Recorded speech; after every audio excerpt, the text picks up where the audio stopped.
Salut à tous, bienvenue dans cette nouvelle vidéo. Même malade comme un chien, je vais faire une vidéo où je vais encore parler de certaines choses qui me dérangent, très clairement, surtout au niveau des commentaires. Alors je n'ai pas l'habitude de regarder les commentaires depuis maintenant plusieurs mois, même plusieurs années. Mais hier j'ai vu les commentaires de mon débrief après la défaite du Paris Saint-Germain face à l'AS Monaco 3-1. Je crois que depuis la création de ma chaîne, j'évoque les problèmes du Paris Saint-Germain. Et depuis des années, je dis que le problème, c'est les dirigeants qataris. C'est les propriétaires du Paris Saint-Germain. C'est QSI. C'est le prince Al Tamim. C'est Nasser Al-Khelaifi. Je le dis toujours à chaque vidéo. Et je remets en cause, toujours en dernier, le coach. Parce que pour moi, le dernier responsable est le coach. Pourquoi ? Parce que les gens qui ont mis le coach en place, c'est les propriétaires et les dirigeants. Mais apparemment, avec tout le respect que j'ai pour mes abonnés, avec tout le respect que j'ai pour ma communauté, quand je regarde les commentaires, j'ai l'impression que vous êtes sourds. Alors pas tous, hein. Il y en a quand même qui sont très intelligents et qui comprennent ce que je dis. Mais j'ai l'impression que soit vous êtes un petit peu blagueur, je l'espère, ou soit vous faites exprès. Quand je regarde le débrief d'hier, Sacha, c'est pas Galtier le responsable, c'est ni Pochettino, c'est ni Tuchel, c'est ni Emery, c'est les propriétaires, c'est Nasser, c'est le prince, c'est QSI. Et j'ai reçu des dizaines de commentaires comme ça, comme si j'en parlais pas à chaque vidéo. Je crois que je saoule les oreilles de tout le monde en expliquant que les dirigeants qataris sont les premiers responsables de tous les échecs du Paris Saint-Germain ces dernières années. Je saoule tout le monde en expliquant que Nasser Al-Khelaifi n'avait pas le costume et les épaules pour présider le Paris Saint-Germain et s'occuper du sportif. J'ai toujours mis en priorité les responsables qataris aux échecs du Paris Saint-Germain. Et on vient me voir en commentaire de ma vidéo comme si j'en parlais jamais. Et Sacha, c'est pas Galtier le responsable. Et Sacha, c'est pas Galtier le responsable. Et Sacha, c'est pas Galtier le responsable. Et Sacha, c'est pas Pochettino, ni Ancelotti, ni Laurent Blanc, ni Emery, ni Tuchel le responsable. C'est les Qataris. Quand est-ce que tu vas le comprendre ? Mais je crois que c'est vous qui comprenez rien. Vu que je le dis à chaque vidéo. Je le dis à chaque vidéo. Toute l'année. Tous les jours. Toutes les semaines. Tous les mois. Je dis que QSI, le Qatar, le prince Al Tamim, Nasser Al-Khelaifi sont les premiers responsables de ce qui se passe au Paris Saint-Germain. Et on fait comme si j'en parlais pas. Alors très clairement, pour ceux qui ont peut-être des problèmes, allez revoir mes vidéos, parce que je pense que vous ne les regardez pas en entier. Ou en entière, excusez-moi. Je pense que vous ne regardez pas les vidéos en entière. Alors, j'aime pas faire ça d'habitude, mais moi je déteste l'injustice. Voilà, l'injustice, je déteste ça. Je sais que j'ai pas à me justifier, mais là c'est trop. Là c'est trop parce que j'ai l'impression qu'on me prend un petit peu pour un imbécile. Je le dis à chaque vidéo, les vidéos durent en moyenne entre 8 et 10 minutes. Sur les 8 à 10 minutes, quand ça parle du Paris Saint-Germain, toujours en priorité, à 90% de la vidéo, on va parler des responsables qatariens qui font du très mauvais travail, du très mauvais management, et on retient ce que je dis sur l'entraîneur. Bah oui, l'entraîneur, à un moment donné, on va le critiquer. En dernier, mais on va le critiquer. Parce qu'il est quand même responsable de certaines choses. Mais de faire comme si j'en parlais jamais, là, très clairement, j'arrive pas à l'accepter. Alors, maintenant, si vous ne l'avez pas compris, je vais le redire. Les responsables, les premiers responsables de ce qui se passe au Paris Saint-Germain depuis plusieurs années sont les Qataris. Sont les Qataris. Sont les Qataris. Les premiers responsables de ce naufrage et le Prince Altamine, propriétaire du Paris Saint-Germain. Les autres responsables sont QSI, les partenaires du prince Altamine, prince héritier du Qatar. Nasser Al-Khelaifi aussi est responsable, président du Paris Saint-Germain depuis maintenant 13 ans, et le bras droit officiel du prince Altamine et de QSI. Et tous les dirigeants qui ont été choisis, eux aussi sont responsables. Et les coachs qui se sont précédés, eux aussi sont responsables. C'est tout.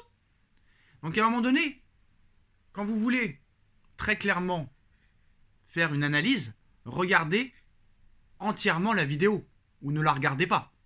Parce que très clairement, si vous venez critiquer en sachant que la personne en a parlé, vous ne devenez pas crédible.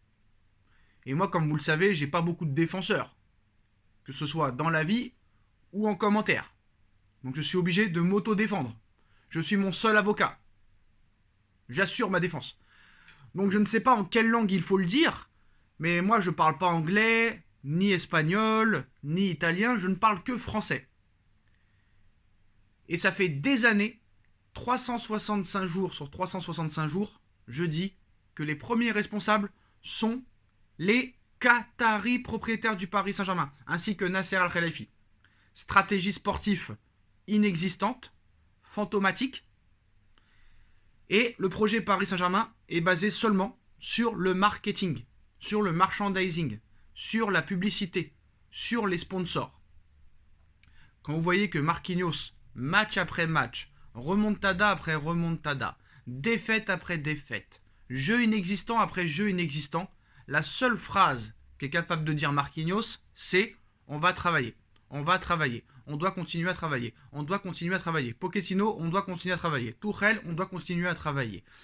Emery, on doit continuer à travailler. Galtier, on doit continuer à travailler. Ils n'ont que cette phrase-là à la bouche.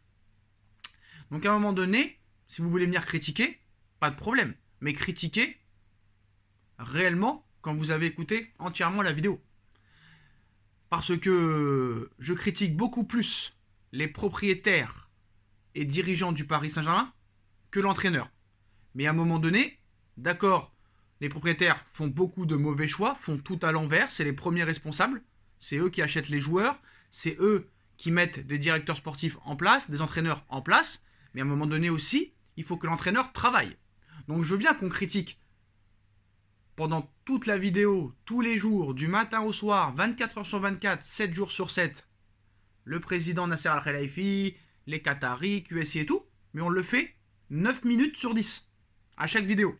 Donc à un moment donné, on est aussi obligé de parler de l'entraîneur.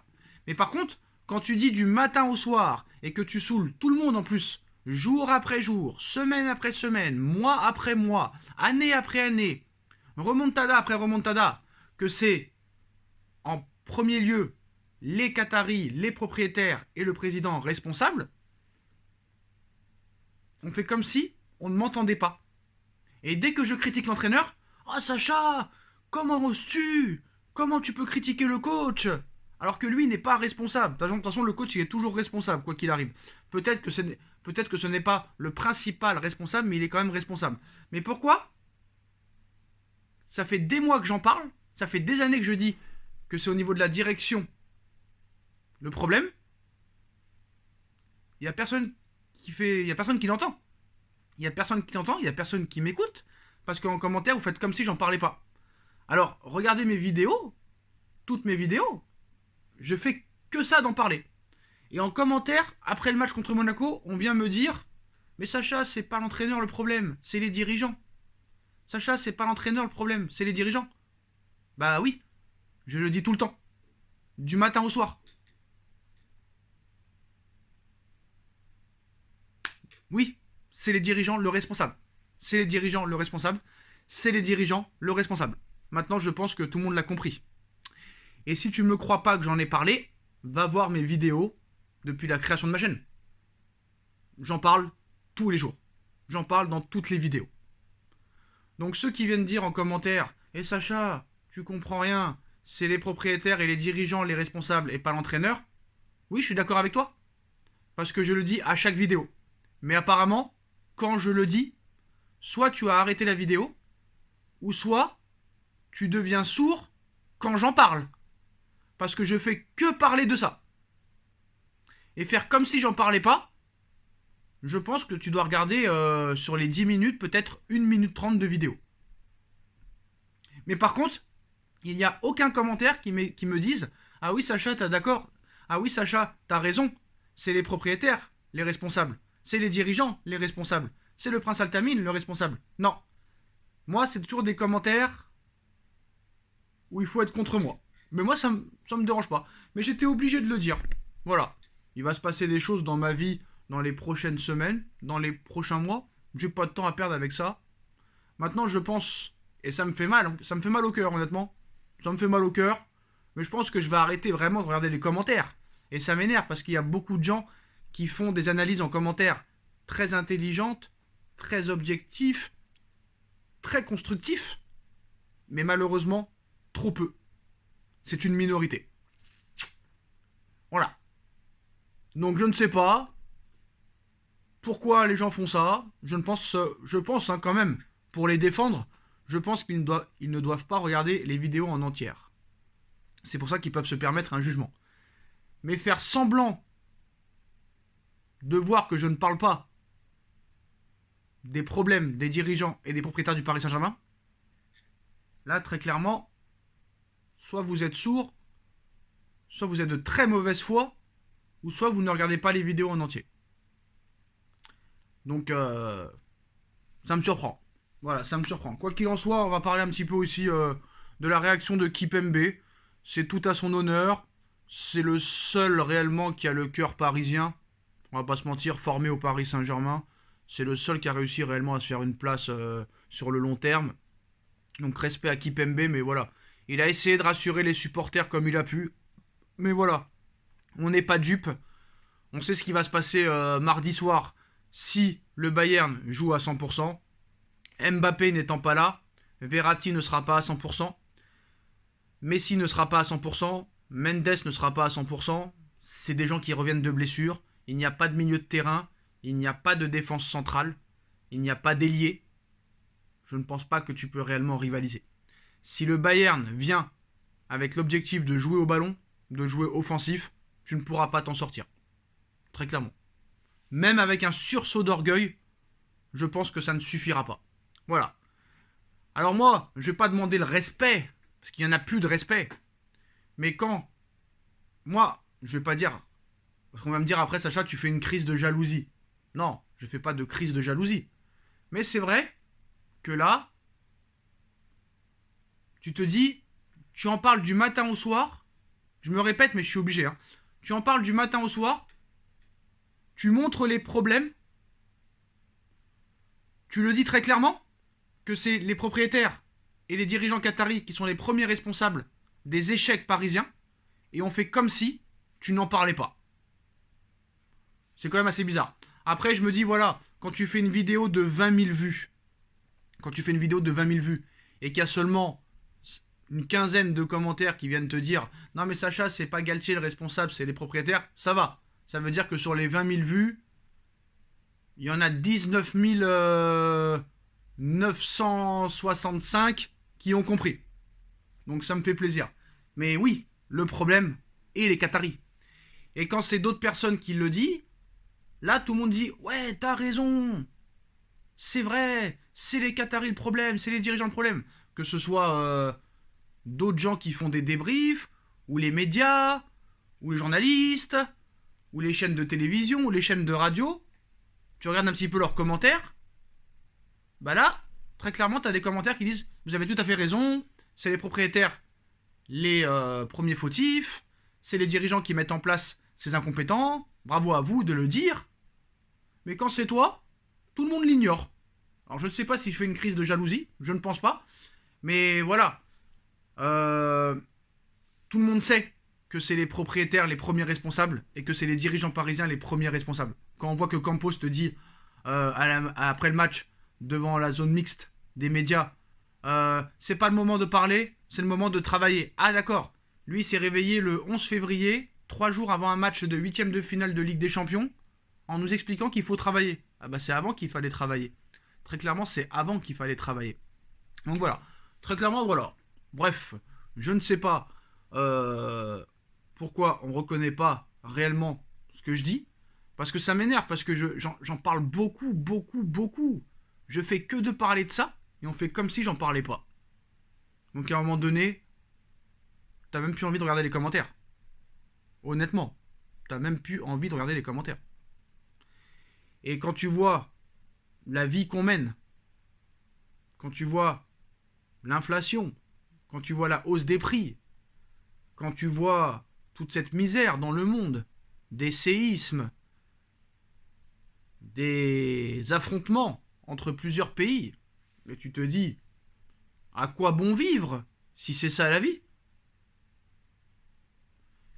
Et t'essayes de passer un message via une passion, le football, via une passion de toujours, le Paris Saint-Germain, et t'essayes de partager ta passion avec d'autres gens à travers des vidéos, et on fait comme si on t'écoutait pas. Donc je vois pas trop l'intérêt, mais je sais quand même qu'il y en a qui m'écoutent très clairement, et ça fait réellement plaisir. C'est pour ça que je dis que sur 20 000 vues, le débrief de Monaco PSG, il a fait quoi? Il a fait 22 000 vues, 23 000 vues. Bah heureusement que sur les 23 000 vues, il y a 10 commentaires. Voilà. Bref, on va finir la vidéo sur ce décor. Il y a plein de problèmes en ce moment. Donc, très clairement, moi, pour le Bayern, j'attends pas grand-chose. Je pense que, honnêtement, même avec un sursaut d'orgueil, je pense que le Paris Saint-Germain ne pourra pas prétendre à gagner ce match. À moins vraiment que le Bayern s'effondre complètement et sous-estime le Paris Saint-Germain, je vois pas très clairement comment tu peux espérer battre le Bayern. En plus de ça, c'est pas un Bayern à 100%. Ils n'ont pas encore élevé leur niveau de jeu. Et très clairement, si ça commence à jouer ensemble, on va avoir un Choupo-Moting qui va être très revanchard. Je ne pense pas que les mots de Presnel Kipembe aient rassuré les supporters à Monaco. Très clairement, les supporters en ont marre. On en a marre. Ça fait des années, des décennies qu'on en a marre. Même à l'époque de Canal et de Colonie Capitale, on en avait marre. Alors très clairement, là, je ne sais pas si mon message est passé, mais depuis quelques jours, j'en parle. Comme quoi les supporters doivent se rebeller, se manifester devant le camp des loges. Apparemment, c'est prévu pour aujourd'hui. Donc j'espère qu'ils vont le faire. Et très clairement, il faut que la direction nous entende. Sinon, rien ne changera. Est-ce qu'ils sont prêts à nous entendre? Je pense qu'ils n'en ont rien à carrer. Quand tu vois que M. Marquinhos, de remontada en remontada, d'année en année, de match en match, de défaite en défaite, t'explique qu'il faut travailler, qu'il faut travailler, qu'il faut travailler, qu'il faut travailler, c'est avant qu'il fallait y penser. Donc très clairement, moi je pense que le naufrage va continuer. Le bateau a coulé depuis très longtemps, l'avion s'est crashé depuis maintenant plusieurs années, et je pense qu'il n'est pas réparable. Il n'est pas réparable parce que les travaux sont trop durs. Alors si vraiment j'ai encore un nouveau message à passer, je n'ai plus rien à perdre, je vous expliquerai pourquoi dans plusieurs jours, d'ici une semaine, pourquoi je n'ai plus rien à perdre. Si vraiment ces gars-là aiment le Paris Saint-Germain, je parle des Qataris, je parle du prince Altamine de QSI et de tous les bras droits de QSI et du prince Altamine, ainsi que Nasser Al-Khelaifi, si très clairement ils aiment le Paris Saint-Germain, je leur demande deux choses, ou plutôt de faire deux choix. C'est soit vous avez du cœur, vous avez une âme, et vous mettez un petit peu de côté la stratégie pognon, parce que c'est bon, on a compris, vous aimez le pognon, tout le monde aime le pognon, et rien ne t'empêche de faire une réussite marketing à une réussite sportive. Personne, l'un n'empêche pas l'autre, j'ai envie de te dire. L'un n'empêche pas l'autre. Donc d'accord, tu as fait du PSG une marque, et on vous en remercie, mais nous, ce qui nous intéresse, c'est le sportif. Alors très clairement, tu vas continuer à vendre des maillots toute ta vie, hein, tant qu'il y aura Neymar, Mbappé, Messi. Après, tu t'es foutu de la gueule de Mbappé en lui faisant croire des choses. Après, voilà, les promesses n'engagent que ceux qui y croient. Mbappé a été naïf. Je pense que l'argent, très clairement, a été un gros facteur dans sa décision, même s'il nous fait penser le contraire, même s'il nous fait croire le contraire, comme quoi il a parlé d'argent juste 3 minutes quand il a négocié avec le Paris Saint-Germain. Tu vas faire croire ça à qui tu veux, mais pas à moi en tout cas, et pas à nous. Donc c'est soit, très clairement, vous vous remettez en question et vous commencez à manager comme des vrais dirigeants, vous mettez des vrais directeurs sportifs, des vrais directeurs généraux, des vrais coachs, des vrais staffs, des vrais médecins, arrêter maintenant la starification. Après, le chantier, il est énorme quand tu vois tous les joueurs qui vont revenir de prêt et tous les joueurs qu'on a signés cet été pour 5 ou 6 ans. On a critiqué beaucoup Leonardo, on l'a enfoncé. Mais est-ce qu'il était vraiment critiquable? Oui. Mais quoi qu'il en soit, ce gars-là s'est battu pour le Paris Saint-Germain. C'est un ancien joueur du Paris Saint-Germain qui parle un français remarquable, qui s'est toujours battu pour le Paris Saint-Germain. Et je pense que si Leonardo avait été là pendant ce mercato hivernal, quoi qu'il en soit, il nous aurait jamais laissé sans défenseur central et sans attaquant. Quoi qu'il arrive avec Leonardo, cet hiver, il y aurait eu minimum 2 recrues. Un défenseur central et un attaquant. Minimum. Leonardo, lui au moins, aurait bouché les trous.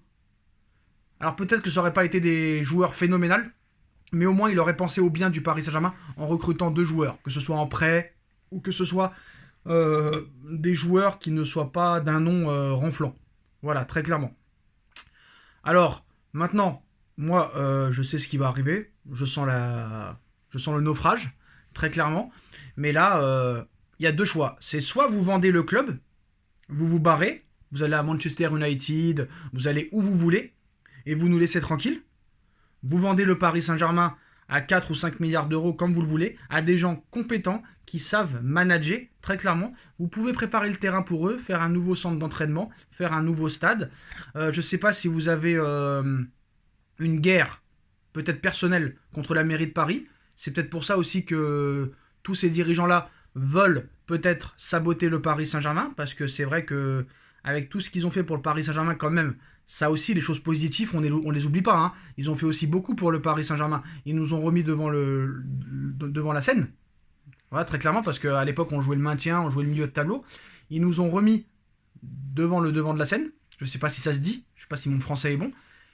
Mais maintenant, ça ne suffit plus. Avec tous les investissements qui ont été faits, on attend beaucoup plus. On attend non seulement d'être irréprochable en France, mais aussi en Europe. Et maintenant, même en France, on n'arrive plus à être à 100% irréprochable. On est éliminé de la Coupe de France cette année. On a été éliminé aussi l'année dernière. On n'arrive même pas à dépasser les 8e de finale. On les a dépassés en 2010 et en 2020, excusez-moi, en 2020 et 2021. Mais voilà, en 2020, c'était un Final 8. Alors moi, je retiens surtout 2021 parce que ça a été beaucoup plus dur en 2021 que les années 2020. Donc voilà, je suis très ému quand je parle parce que voilà, le PSG, c'est toute ma vie, c'est mon cœur. C'est mon premier amour, voilà, ça fait maintenant 25 ans que ça dure. 25 ans que ça dure, depuis 98. Donc maintenant, voilà, soit vous vendez le club, parce que je pense que là aussi, ils sont très énervés contre la mairie de Paris. Hein.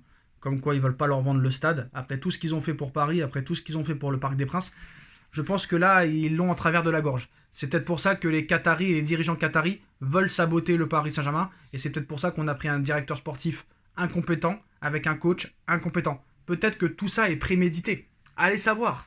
Allez savoir. Regardez le mercato d'été. Regardez le mercato hivernal. Comment tu ne peux pas recruter cet hiver au moins un joueur, sachant que tu as énormément de blessés, sachant que ta défense centrale est aux fraises, qui est en train de couler, que tu n'as pas d'attaquant, que tu n'as pas de neuf, que tu n'as pas de pivot, que tu n'as pas d'ailier. On a l'impression qu'ils ont tout fait pour rater Ziyech, qu'ils ont tout fait pour ne pas faire Skriniar, parce que j'ai l'impression qu'ils sont dans une vendetta contre la mairie de Paris, avec tous les autres problèmes qu'il y a, bien sûr. Donc soit vous vendez le club et vous dégagez, et vous vendez à des gens compétents, qui savent manager, qui connaissent le sport, qui connaissent le football, et qui savent comment marche un club de sport, ou soit vous vous remettez complètement en question, et vous arrêtez maintenant vos bêtises. Mais à un moment donné, il faut faire un choix. Il faut faire un choix. Et là, très clairement, tous ceux qui vont pleurer le 8 mars prochain, il ne faudra pas venir pleurer. Après, j'espère réellement me tromper. J'espère le 8 mars dire « Désolé pour tout, désolé pour tout. Vous avez prouvé que vous êtes une grande équipe. Vous vous êtes foutu de notre gueule parce que vous vous êtes mis au niveau, juste parce que c'est le Bayern, mais j'y crois pas. J'y crois pas. C'est arrivé les dernières années, mais je pense pas que ça arrivera cette année. Parce que pour prétendre à pouvoir battre une équipe comme le Bayern de Munich, hein, qui a gagné souvent la Ligue des Champions, qui est habitué à la gagner, à faire des demi-finales, etc., il te faut des matchs références sur les dernières semaines. Et tu n'as aucun match référence depuis le mois de septembre. C'est ça, la vérité des choses. C'est ça, la vérité des choses. Et il faut l'entendre, la vérité. Il faut l'entendre.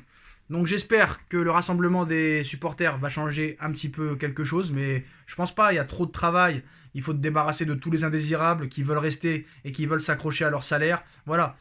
Maintenant la vidéo dure très très longtemps, je suis désolé. On en reparlera bien sûr demain et bien sûr le jour du match. Mais très clairement, on sait ce qui va se passer et il y a de très fortes chances que le PSG ne s'impose pas mardi soir. Mais on espère quand même de tout cœur qu'il va y avoir un sursaut d'orgueil. On essaye un petit peu d'y croire. Mais franchement, moi, j'y crois pas.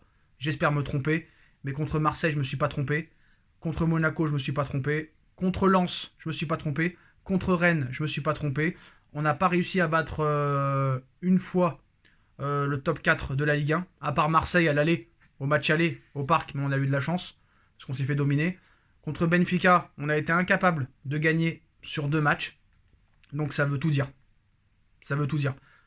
Donc pourquoi tu battrais le Bayern? Après, sur un match, tout est possible. Mais franchement, voilà.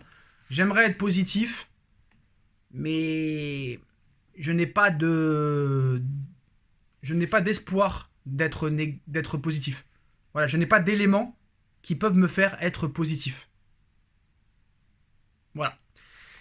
Voilà les postos, dites-moi en commentaire ce que vous en pensez. On like, on partage, on commente, on s'abonne et on se retrouve très vite pour une nouvelle vidéo. Tchuss.